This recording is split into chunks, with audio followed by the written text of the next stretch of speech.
Cameras live in 3, 2, 1.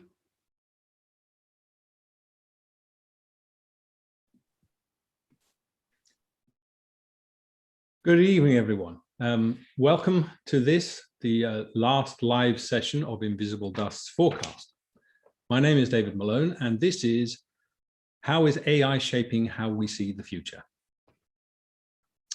The idea of forecast is to step back from simply telling each other what we think the future will be like, or what we think it will have to be, and instead to open up a discussion with each other about the ideas, the technologies, the events which have been pushing and nudging, informing how we've come to think about the future. Surely AI is one of these technologies. I mean, AI is without doubt an extraordinarily powerful technology. It's one that can actually get inside our heads. And it's already being deployed everywhere. Facebook and Google are both, at their core, AIs.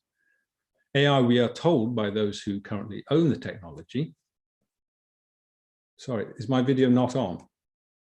Oh, I do beg your pardon, sorry. There I am. There you go. You can see me now. Sorry about that, I beg your pardon. AI may be with us, but I'm having difficulty with the video. So anyway, we are told by those who currently own the technology that it's going to do many wonderful things for us and our world, and no doubt it will. It's also, however, definitely going to do things to us for other people's benefit. Just think of the Cambridge Analytica scandal. So how can AI extend human creativity? Do we need to protect human creativity from it? Are algorithms really changing how we behave, how we vote, how we think? And if they are, then how do we ensure these new technologies have human goals at their center? We have 4 panelists. We've each thought a great deal about AI to help us discuss these ideas. We have Kasia Molga. She's a designer, evening Kasia, a coder, an artist whose work, when you look at it, is often as much a piece of elegant design as it is an innovative piece of technology, as it is a scientific statement, as it is a beautiful work of art. We have Matt Locke. He's the founder and director of Storythings, a digital strategy and content agency. What does that mean? It means they think about exactly how to tell a story so that it nudges, affects, and prompts the audience to change or take action. Prior to that, he led the innovation team at BBC News Media and the multi-platform team at Channel 4. We have Joanna Kavanagh, novelist and author of Z, recently published satirical novel, which in my opinion is as creepily horrifying as it is completely hilarious. It's about a life under an entirely fictional global tech corporation, not meant to remind anyone of any companies you might be familiar with, this for all the lawyers who might be listening.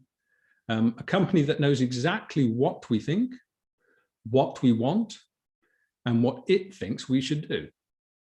And finally, we have John McIntyre, a professor in artificial intelligence and neural networks, and also the founding editor of the journal AI and Ethics. Good evening, everyone. I'll ask each of our panelists if they could talk for 3 or 4 minutes each before we then open it to a discussion. And after that, it would be great to have questions from the audience if you want to send them in as soon as you like. Can I ask each of our panelists, when you first talk, if you could describe yourself, your background, just so that anyone can recognize who you are. I'm the one whose camera came on last, and I've got a blue shirt, black jumper, and a blue background. So how is AI shaping how you see the future? Joe, do you mind if I start with you? Sure, thanks, David. I'm Joanna, and I'm wearing mostly black, although I guess a lot of us are, and my background's mainly white with quite a lot of books. So I guess I'd like to be pleasantly surprised by the future. And I guess there's one possible scenario of utopian perfection, A friendly robot helper is already downstairs with our children. It's 4 a.m. they're already up. It was my birthday yesterday and I went out and I've got a terrible hangover, but it's okay because the robot's going to deal with it. And a drone very tactfully delivers a box of Nurofen right through my window. The smart fridge tells the drone it's out of milk. A driverless car takes the children to school.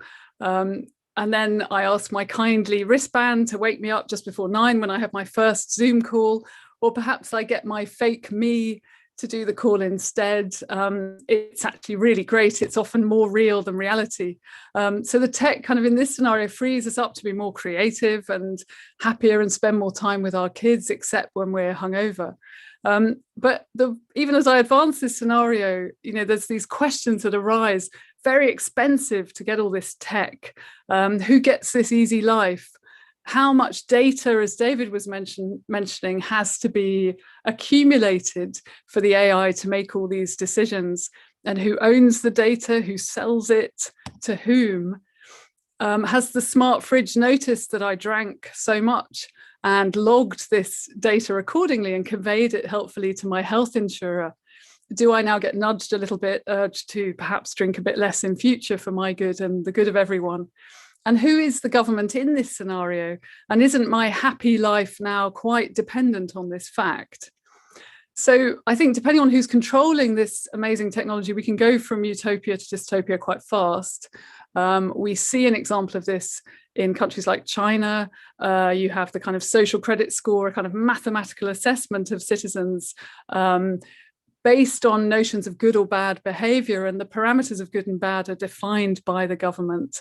And then AI systems deny or grant access to services depending on your kind of social credit. So, I think there's a lot of questions that we'll hopefully deal with. In terms of a further caveat, isn't there a lot of my small life now and in the future that's totally independent of AI? Love for family, mortal experience, deepest innermost thoughts, love of going for muddy walks, inability to do advanced yoga. So as Lockman said, reality's in the gaps. And this is also where we create from. We're talking about creativity. I think this comes from this mortal finite experience that in a sense, the AI is very remote from necessarily. It's not its fault, it's AI. So the question really is not how I imagine the future, but who gets to realize the future. The Russian artist, the Kabakovs, said, not everyone is taken into the future. The head teacher decides.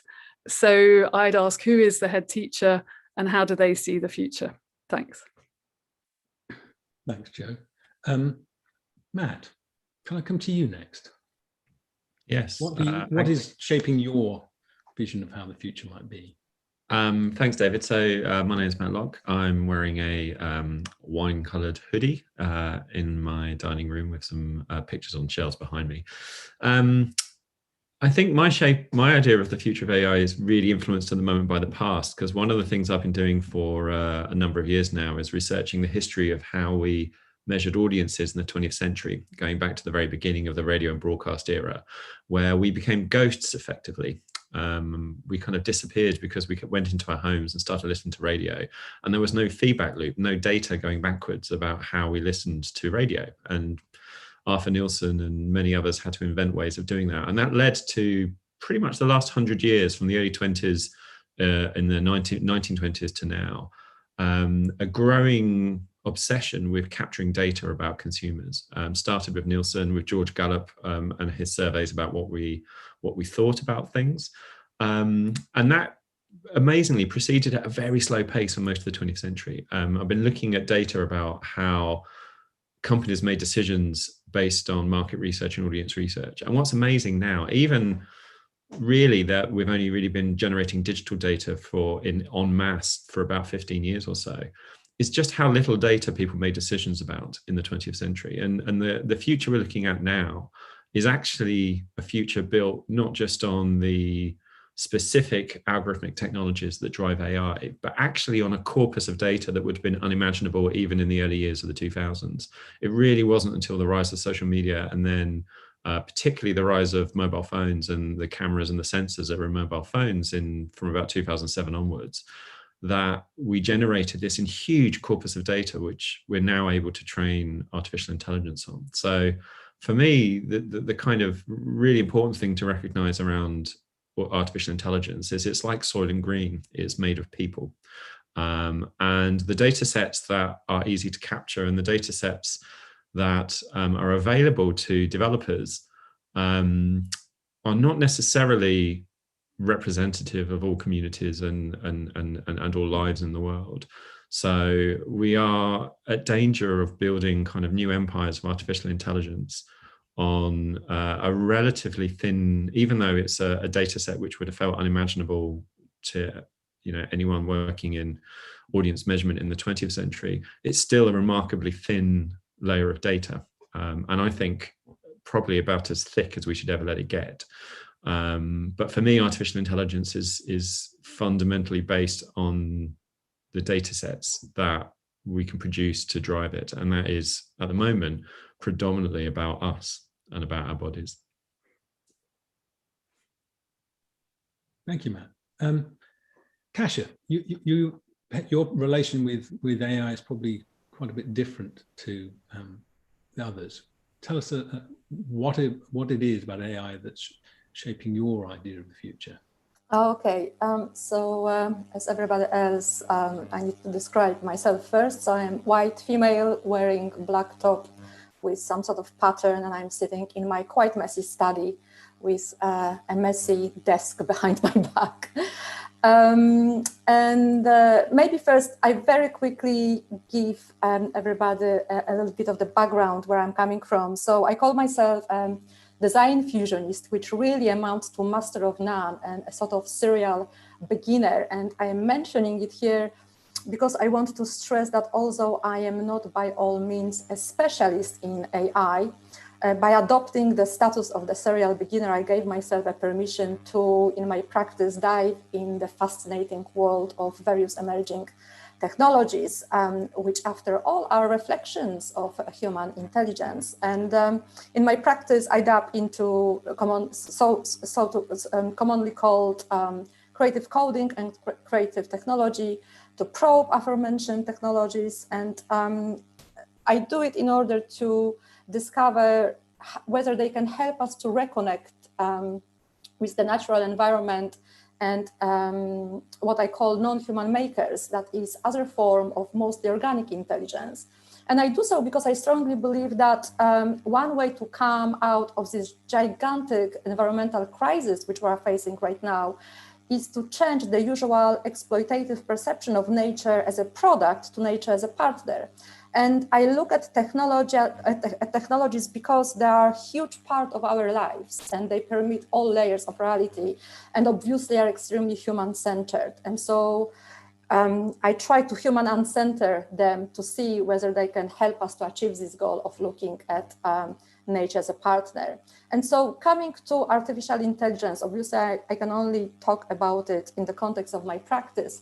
There are many other artists who specialize in AI, in particular machine learning, and probe it in the context of art expression or artistic creativity. I, however, look at it from the perspective of how some aspects of AI influence some of my attitudes and behaviors, and whether I can use some aspects of AI to change them or to discover something new about myself or my relation to environment and translated that to, through my artworks to the public. And so on one hand, I play with the idea of general AI, that is the idea which in mainstream understood as sort of computer or robot or a system. Through my artworks, sometimes I like to create narratives in which that computer system, be it an algorithm overseeing the conditions of soils through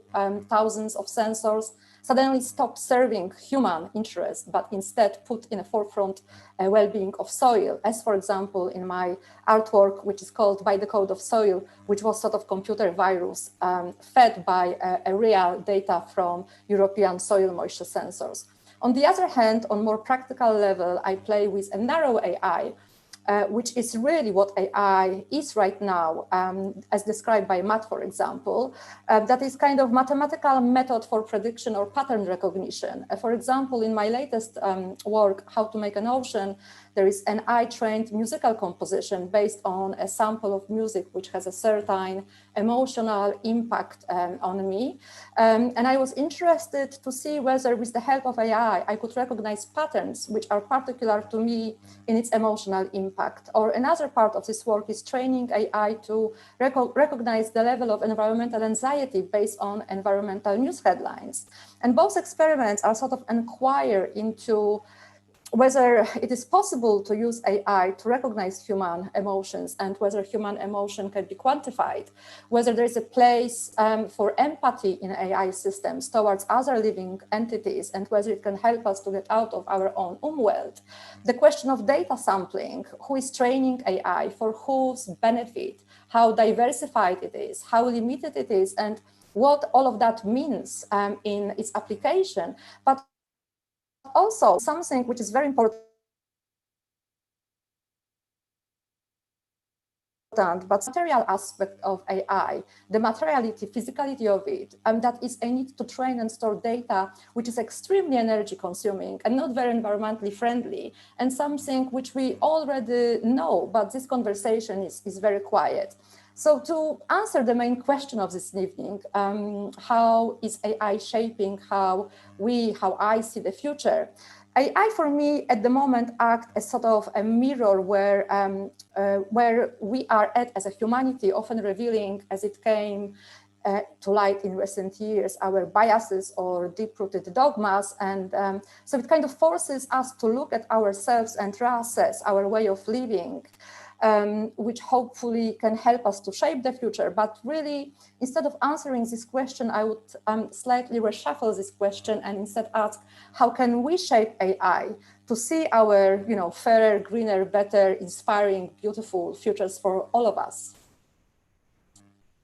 Thank you, Kasia. I like that idea of changing the question. So John, you're one of the Svengali who makes this stuff. So what is about AI has been shaping your vision of the future? And as Kasia says, what can we do to maybe change the AI? Yeah, and I think that's a fundamentally important question. So I'm John, I'm wearing a crewneck black sweater, and there's a guitar lurking behind me against a kind of cream background. So first of all, a couple of things about AI. AI is not one thing. It's actually an umbrella term to describe a range of tools and techniques, all of which are really two things.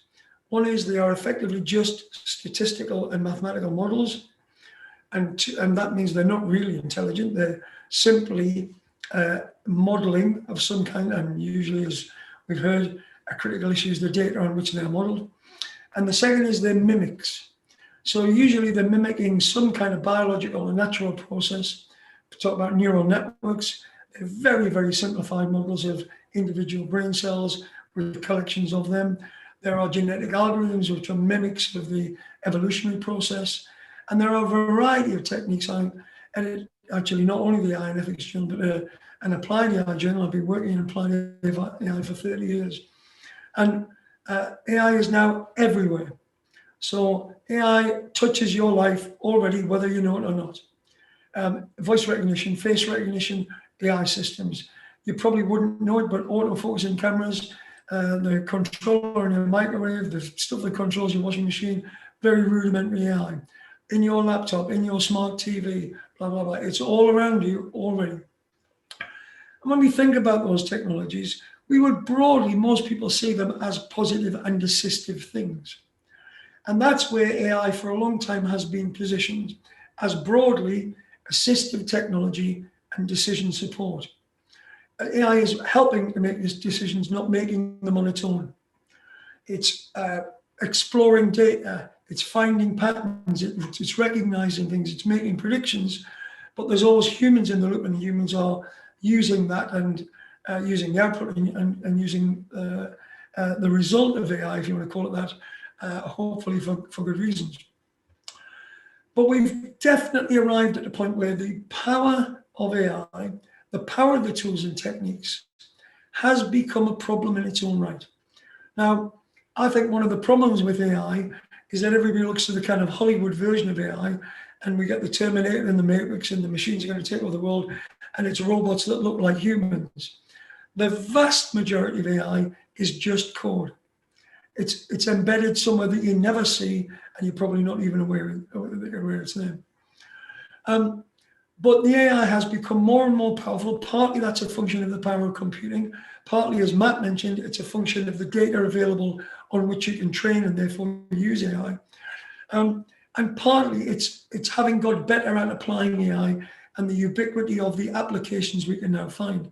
When I started my career, there was a bit of a sense that neural networks were kind of a clever technique looking for a problem to solve. And now AI is monetized, it's productized, it's everywhere. And David knows my feeling on this. I believe AI has arrived at a tipping point where the fact we can do things doesn't mean to say that we should. There are things we can now do with AI which ask fundamental moral and ethical questions about where we want AI to go. And I like Kasia's point very much about there's a sense to which we were kind of exploring what we could do.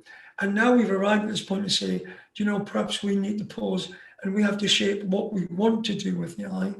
And David, you used the term, I've heard you say this before, AI does things to us. That's very true. And there are really profound examples now of what you might call critical points of failure, things where AI has created really deep divisions in society, real big problems.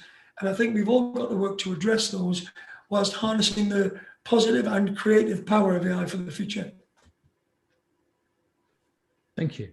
I just wanted to come back to you, Kasia, if I might, because I suppose you and Joe together are already in different ways thinking about, well, how do we harness AI to help us? I mean, Joe, you sketched out your sort of positive vision, and Kasia, you actually do use AI to create something which you hope will enrich people's lives rather than steal something from it. So I wonder if you feel that there's more that we can do to make AI positive from your view, Kasia. Yeah, it's interesting question. First of all, I have, in general, I have this kind of love and hate relationship with technology and AI. So I find it fascinating, but I know, as John, put it very nicely, this kind of power it already can have over us. But at the same time, of course, I know that in the end of the day, AI is created by people, by us. And so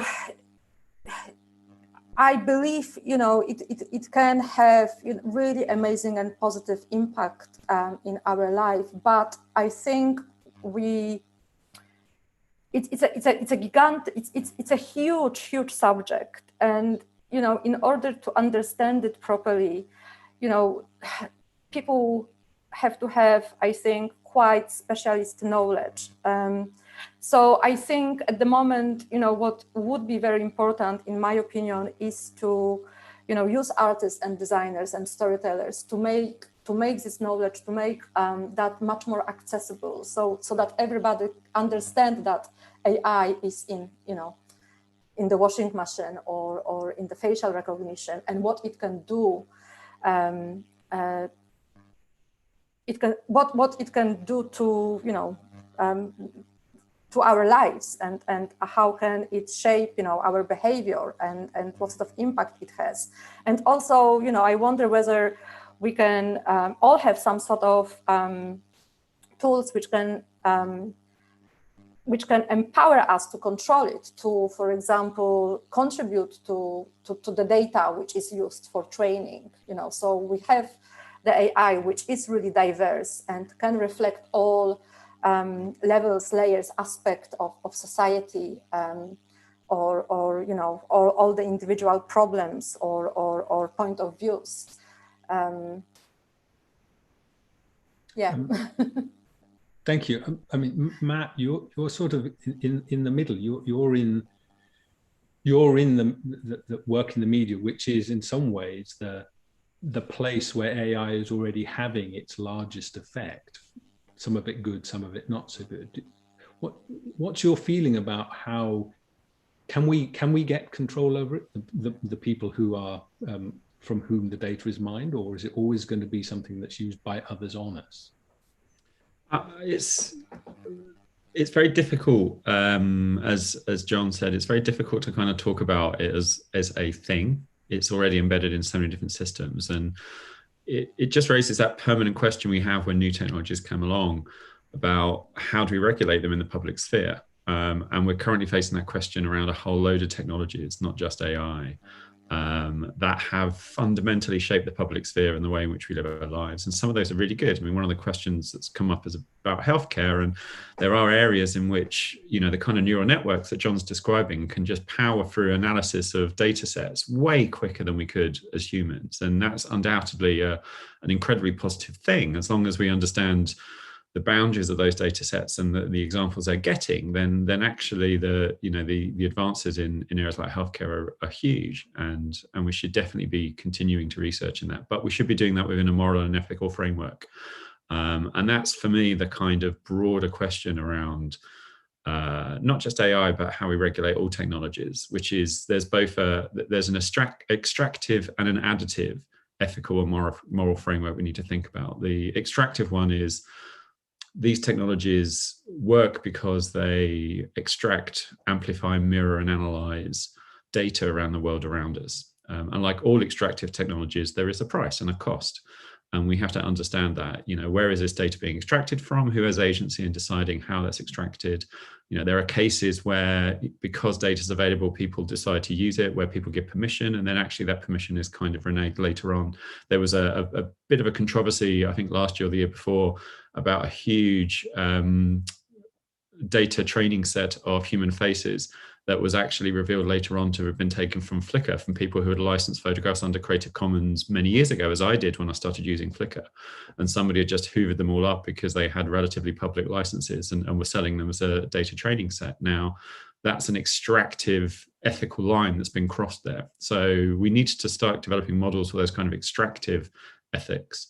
But then we also need a moral and ethical framework for additive ethics as well. So what are the influences and what are the dynamics that these AI-powered technologies put back into society, and how do they shape us, and how do they shape the way that we see the world? In some, you know, particularly well-designed and constrained environments like healthcare, it can be incredibly positive. But there are examples like, you know, in the States in particular, there are police forces that are asking people to donate their Nest camera outputs directly to the police, so that they can basically use them as surveillance networks and stuff like that. So, you know, I think we need to worry less about the technology in the abstract and more about how we create these moral and ethical frameworks, both in the extractive and in the additive sense. John, you wanted to say something? Yeah, thanks, David. And just following on from that, and actually referring to something Joe said earlier on, that there are several instances, and one in particular, a company called Clearview AI was hoovering, to use your term, Matt, images from social media, created a database of 6 billion images. The idea was to create an investigative tool to help police and investigative agencies to identify, you know, persons of interest. And there's the thing which is that, you know, did I give permission for my image?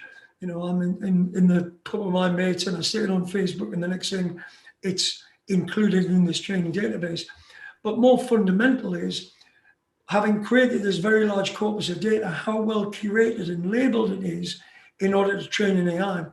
And Dame Wendy Hall has a great phrase. She's one of the kind of UK's AI champions. And she says, you've got to remember, an algorithm is just an opinion in code. And if you label that training data badly, what you get is effectively an AI which is inherently biased. It is only reflecting the bias of that labeling process, which is a human process. Now, it turned out that Clearview AI made some really, really bad mistakes. And there was a big walk back from the implementation of their AI system. About half of the police forces in the US ditched it.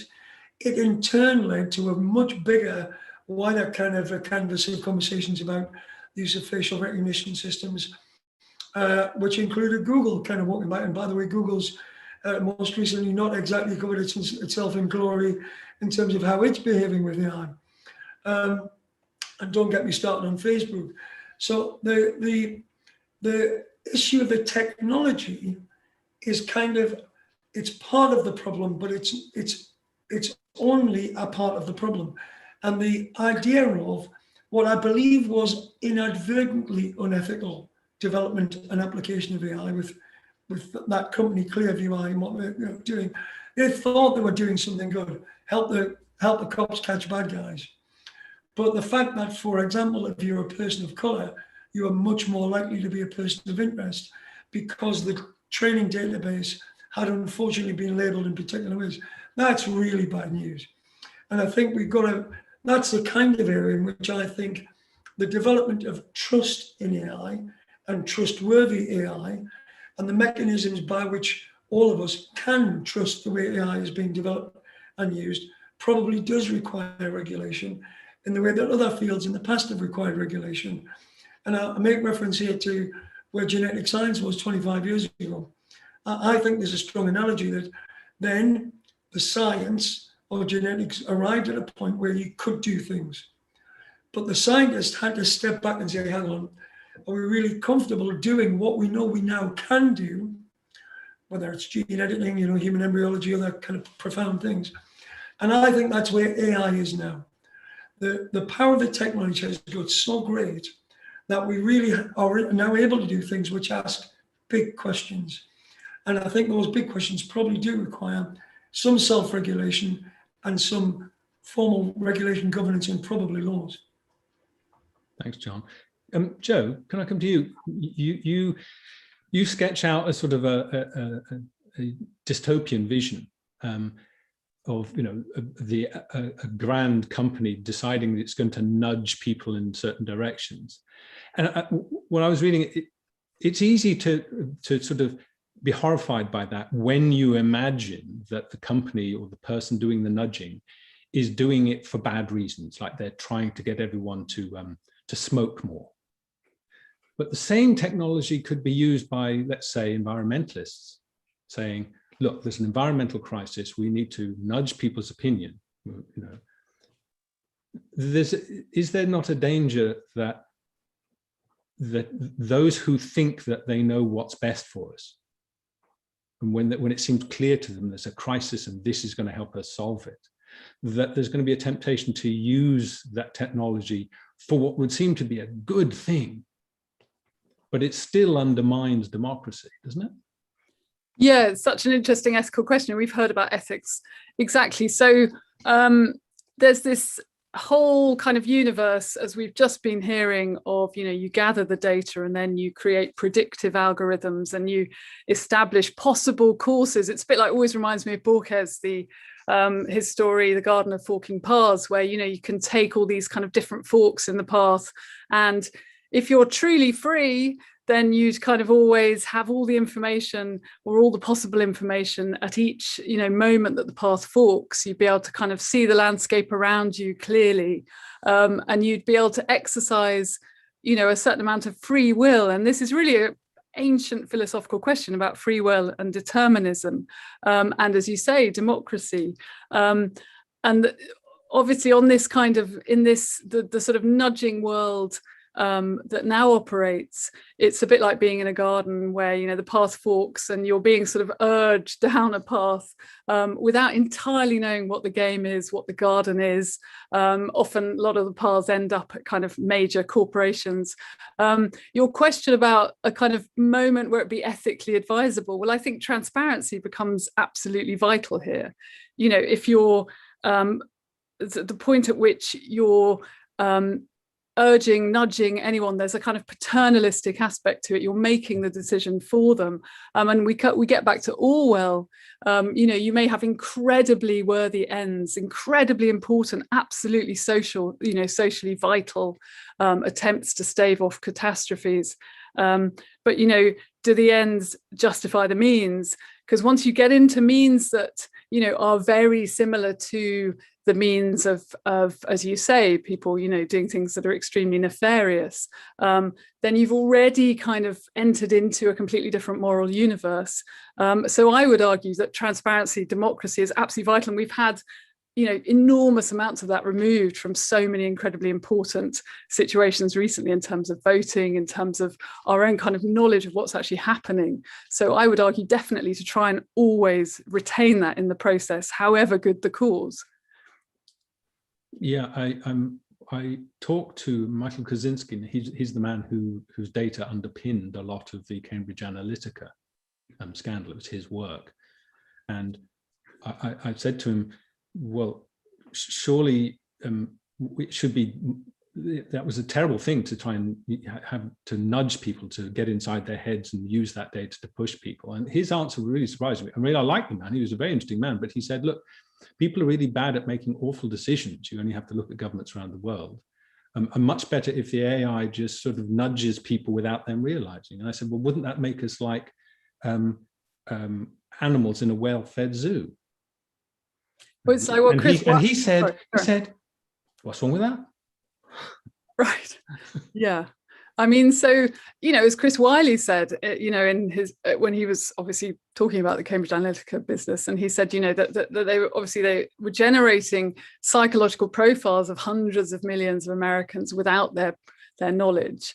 And then they were sort of beginning to think about working with the Pentagon. I mean, he says it's like Nixon on steroids. I think, that position of power, and again, we're into the kind of panopticon, this idea power is knowledge, the old phrase that's attributed to Francis Bacon, that, the moment that you have inordinate knowledge of other people and a knowledge that they lack of you, then the power imbalance is very profound. And in a democracy, the people who govern us are transparent, and the people themselves have the right to privacy. If you invert that, and you have this very non-transparent system of governance and persuasion, and everybody else is laid bare and very sort of much, rendered public, and all the old discrete parameters of privacy are removed. I think that's a huge inversion of power. And with the panopticon, of course, everyone changes their behavior because they know they're being watched. So the other thing is you kind of know people less and less. It's interesting if you're sort of hoping to know them and then nudge them and urge them towards the right decisions, but you stop knowing them because they stop revealing themselves because they know they're being watched. So you get into a kind of very unethical and actually ultimately kind of destructive process, I think, and a loss of trust. And that's the other thing that's vital. I think someone mentioned it before, that reestablishing trust is vitally important because so much of it's been corroded, I think, now. It's a question for all of you, really. I was thinking of Kasia in particular, but we've sketched out the dangers, but how do we then have more agency over AI? Because it's not going to stop. I mean, the genie's out of the bottle and there's too much money at stake. How do we, just as ordinary people, get some agency back, get it so that it's working for us and not us for it? For anyone, I mean.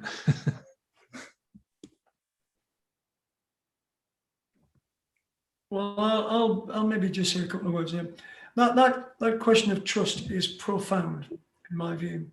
I think technology that was developed for the creative industries to be able to place digital humans into creative content has now become referred to as deepfake. And this whole thing about fake news, fake content, if you have a look very, very recently over the last few days, another deepfake of Tom Cruise has been kind of produced. And it's that really kind of nauseating, look how clever we are, look how realistic we can make this. But of course, you're not very far away from, for nefarious means, I can make Tom Cruise say and do things that he's never done and never said to undermine him, to undermine, for whatever reason. I don't want to go too far towards politics or name individuals, but I think you know what I mean. Those that want to say everything is fake, even when it's not. When we've eroded so much trust, we can no longer believe our eyes, and AI is able to replicate the voice, the face, and the behavior of an individual to a level that we can no longer discern, is this real or is it fake? That's a dangerous position to be in. So technology and AI, embedded technology, which was developed for quite creative purposes, has the potential to be very, very, very undermining. All of that stuff that was done on profiling, which is effectively a pattern matching, pattern recognition function of AI, is really why you end up with social media feeding you stuff that it's using the same technology that was used to identify which ads you're more likely to be interested in and therefore buy. Now to provide you with lies that you're more interested in and more likely to believe, and creating this kind of self-reinforcing echo chamber. And that's how you get what happened in Washington, D.C. on the 6th of January. Those people that believe these conspiracy theories are much more likely to be kind of fed and nourished by the very same technology that was actually feeding you ads.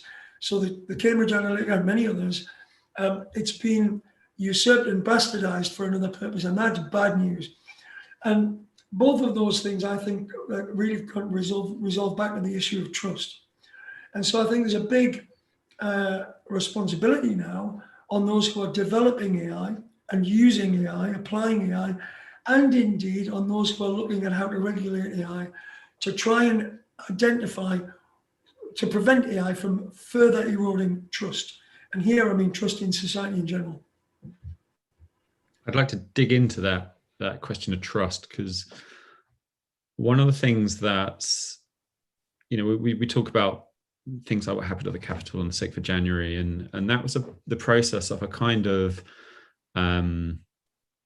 acceleration and amplification of signals in the environments, the platforms that we use to look at the world now. And there's this phrase rabbit holes that's being used a lot to describe how we, you know, jump from link to link and explore the web and try and kind of make this jigsaw picture of what we think the world is.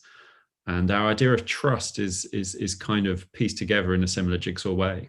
And so there is not an abstract concept of trust or an abstract kind of correct view of the world that we can trust, but instead we need to look at the tools that we have as users to construct our own idea of trust. And one of the most damaging algorithmic tools that's developed in the last 10 years is the kind of, you know, amplification of signals that lead to you basically being radicalized by social media platforms. And that's not an overt decision that a company has made to take you down that, in the same way that, say, for example, Murdoch would, you know, lead his papers down a certain political view in and his TV stations. And actually a lot of that radicalization was just as much part of Fox networks as it was anything to do with Facebook and stuff like that as well. But the challenge with the social media platforms is they're using algorithms to do that in such a broad way for so many people all at once that it's really difficult for anyone to know exactly what's going on. And it's that very broad scale amplification of signals, you know, kind of turning noise into signals, that's genuinely difficult now, because even the people who are coding their tools to make it happen can in no way begin to understand all of the potential end cases of those tools and those algorithms. And so there's something about the scale and the speed of those feedback loops that, when they're harnessed in a correct way, give us better cancer detecting technologies. But when they're used in sloppy ways without any idea of unintended consequences, then they can have really negative effects. And that's something that we need to build into both the people building these technologies and us as consumers. Rachel Caldicott, when she was running .everyone, was doing some really great work on building workshops and techniques for people working in technology to explore potential negative consequences. So to actually think through thought experiments as you were building a tool, and there's a framework of questions you could ask yourselves as a team, saying, well, what if somebody used it to do this? You know, what are the potential unintended consequences of the technologies you're developing, and to try and introduce ethical questions as a design process. And I think that's one of the things that we have to do. It's not enough to treat this as a regulation that happens after the event, like after the things have happened. We need to think of it in the same way that we regulate the specifications for, car exhausts and stuff like that. We need to be building it into the design stage, and we need to give designers the tools to be able to frame and assess the ethical and moral risk of the technology they're building it as they're in the process of building it. Thank you. We've heard about what technologists need to do. I was wondering, asking Kasia and Joanna, as artists, what can artists do? Because we can't just leave it to the technologists, with all due respect to John and Matt. What can art do to redeem or to avoid the worst excesses of AI? Kasia. I think, well, it's, it is a very, very, very, the whole, as we already have heard, and I think that we and the attendees, they're aware that it is such a complex subject. I think, as an artist and designer, through my work, what I try to do, I try to unpick it, and reveal some connections and how, some aspects of this gigantic subject can affect my relation with the environment, my relation with other people, my relation with politics, or, my relation with how I use internet and what does it mean, and encapsulate it maybe in a narrative, in a story, which is accessible. I think accessibility is a huge part of transparency and trust, and it's the AI, that the algorithm, the software, the backend, all is very opaque to many people. It's a black box, and it's difficult. Even if we go through the design process, and when we start thinking about ethical questions while designing, I think what we need to do, we need to have some kind of way of revealing the technique, the technology. And even though it is very difficult, and it, in order to program, to model something in AI, you have to have a specialist knowledge. But I think, the artist and designer can help to tell the story about it in such a way so other people can grasp it and feel a bit more empowered that way. Joe, you tell stories. Is it going to come down to telling stories, not just leaving the storytelling to the algorithm? Well, satire, it's like, all those satirists in the 1930s, didn't do much. Kind of satire doesn't necessarily change anything in history. We're not comparing our times to those. But I think, I guess one thing, actually, what John was talking about when he was talking about number, I think that's really interesting and really important, that AI is number. And I think, I really enjoy talking to AI. It's fascinating. I talked masses to Siri when I was trying to write Z, and it's really interesting to hear that kind of, again, the sort of consciousness by number, or a sort of claim of intelligence by number, that mimicking. It's really fascinating. It is a kind of co-evolving as well, because the AI learns from the humans it's talking to, in theory, and so it's a kind of representation, almost like a mirror of aspects of human creativity and consciousness.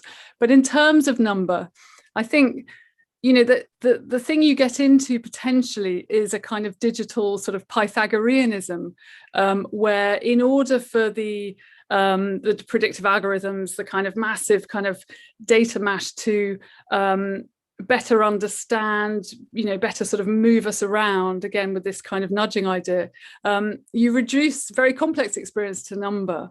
So you have kind of star ratings, 3 for a film, 2 for a hotel, and it makes it easier to create all the algorithms, and you can be advised and guided. And I think there's a question about that. How far do you go? Kind of 2.7 for a view because the sky was cloudy, 3.2 for the birth of your child. That sort of, what else do you rate? And, I think that mismatch, that's, I think, where a lot of creativity can come through, a lot of human creativity. Forcing that gap in a way that algorithms are mathematical and humans aren't. And Pythagoras knew that because his numbers, his perfect numbers, are always divine and celestial, opposed to earthly chaos. And I think that there's a really interesting tension that emerges as a result. I was talking about gaps earlier. If you seek a kind of algorithmic heaven on earth, then humans can become almost anomalies in your perfect system. They keep making mistakes, they keep being unpredictable, they keep causing glitches. And almost humans become, like John was talking about, the whole thing of fakes. It's almost like real life becomes part of a kind of fake system. And you're almost told that your real experience isn't really kind of fathomable. So I think that sort of thing, human creativity comes from real experience on the earth and being a human. And, that's very different from, as we've heard, what AI is doing. And I think kind of really embracing that and using AI. There's all sorts of interesting things to do with music. And there's people like David Cope, who did such interesting things, does as well still. Masses of stuff going on. Sunspring is absolutely hilarious. There's sort of scores of really interesting stuff going on. But I think also just really emphasizing that sort of interesting anomaly and that gap is something. I don't know if it's going to change anything, but that's something that, can be done. If there's some questions coming from the audience, if you don't mind, I'll put them to you. There's one for you, Kasia, from Lydia Entwistle. She says, you've spoken about embodied existence of AI. Do you, Kasia, consider AI to be part of nature or to exist separate from it? I've seen this question, and in purpose, I am not answering it because I have to think about it a bit. It's not quite the a easiest difficult question. It's very philosophical. So I would, can I say, I will get back to you. Okay, all right. There's another one, I think. Grimes recently did a crypto art auction of NFT digital artwork that had exceptional cost in the environment in terms of energy consumption. Would the panelists say, is the environmental cost in terms of energy consumption or otherwise of AI? So it's looking at the cost of these things. I could go off on one about NFTs, which I have a huge problem with. Me too. Because of their energy costs, but also just because, at the moment, all they're doing in the art market, and I was an artist. I studied art for 6 years and was a curator of net art in the 90s. So I kind of consider myself both an artist and a technologist, or at least to have that background. And all NFTs are currently doing is creating artificial scarcity in the market. So the market can keep the grift in, but that's another conversation altogether. I think the cost of AIs environmentally is, again, one of those extractive costs we need to be considering. I don't think it's nearly as intensive, or at least the intensity is more directly linked to productive output than it is in NFTs and the blockchain. But yeah, there are real costs. The cloud is not imminent. It is not a virtual place. It's real computers using real energy that's generated from exactly the same planet that we're all living on. So we absolutely need to be factoring in. In actual fact, Kasia, I think I worked on the same Grow Observatory project that you made your soil health artwork from. I worked on the commons for that. So yeah, it's really, I think there's a lot of really interesting art at the moment that's engaging with the environmental costs of technology. And I'm less enamored by gimmicky uses of artificially scarce, non-fungible tokens.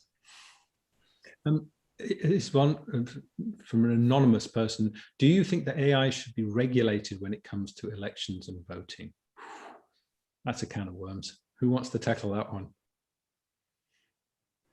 Yes. Yeah, of course it should. I think we should have a new kind of set of, we should have a new kind of compact for the digital public sphere. So this is something which, I worked in public media and digital. I've been working in this field now for about 20 years. And even early in the 2000s, when I was at the BBC, there was a whole bunch of us kind of saying that the job of public media on the internet was to try and create a new understanding of what the public interest is in a digital world. And then iPlay was invented, and for most broadcasters, digital strategy was piping TV shows over the internet, and they kind of dodged that one. There's a project that was launched earlier this year by a group called Civic Signals in America that's really, really worth looking at.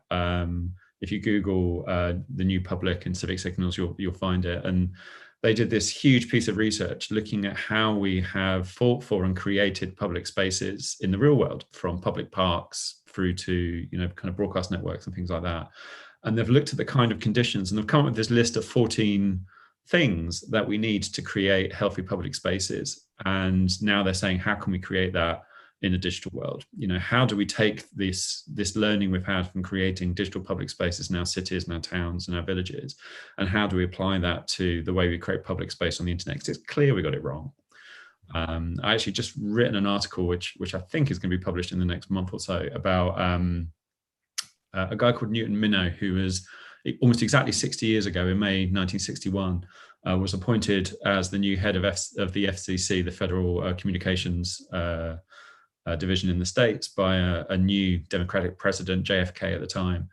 And it was in the so-called golden year of TV. TVs had been mainstream for about 14, 15 years by 1961, but they were purely commercial. And he stood up in front of the broadcasters as the new head of the FCC and said, I challenge you all to watch a day of your TV, just sit in front of it and watch it for a whole day, and what you'll see is a vast wasteland. And his vast wasteland speech became a kind of landmark moment for the public media movement in US broadcasting, and it led to the foundation of the Commission for Public Broadcasting and PBS and a lot of others. And there's an interesting analogy with that. 60 years ago, mainstream television was only about 14, 15 years old by then, and it was purely commercial. Social networks now are only about 14, 15 years old, and they're purely commercial. I think the time has come for somebody to make a similar speech and to just say, look at where we've got to when these things are run purely as extractive commercial networks. We need to start to understand and reclaim our digital public spaces.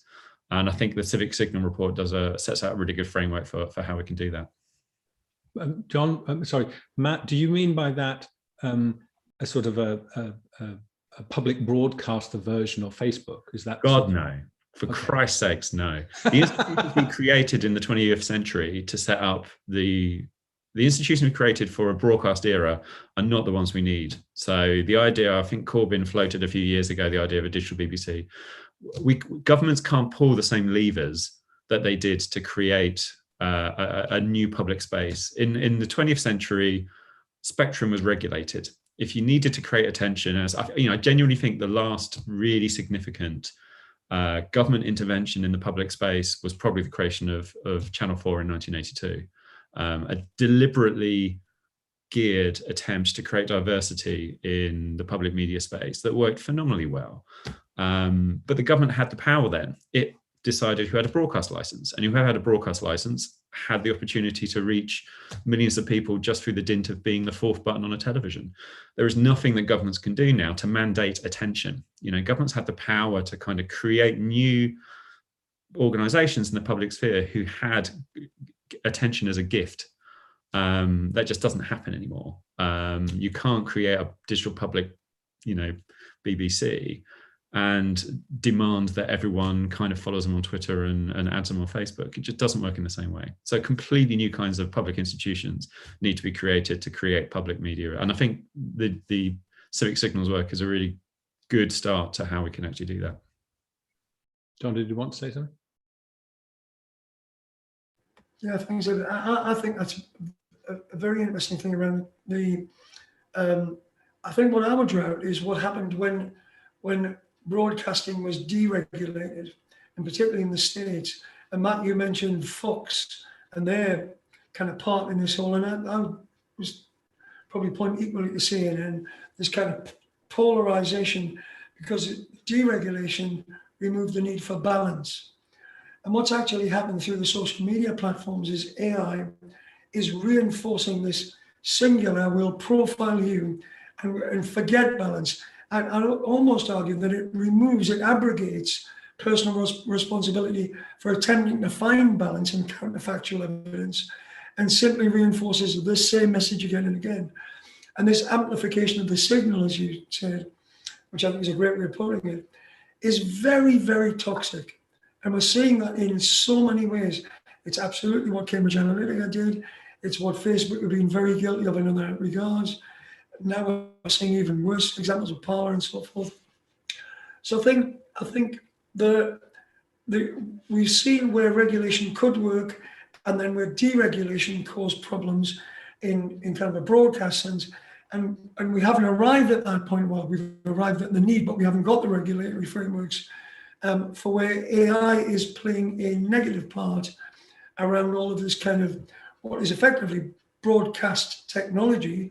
By definition, it is casting to a very broad audience. So broad, as you said earlier on, that it's in fact problematic. I think part of the counter argument is the issue of free speech and choice. But I think that's something which has been wrestled with for a long time.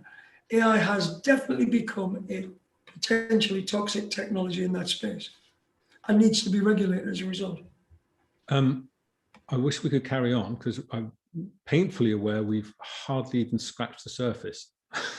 But unfortunately, we're out of time. So can I just say, oh Lord, what about AI and education of our children? Someone's just come in at the last second with an enormous question, which we can't answer. Thank you very much, John, Matt, Joanna, Kasia. Thank you very much for being with us, and it's been a pleasure. Thank you.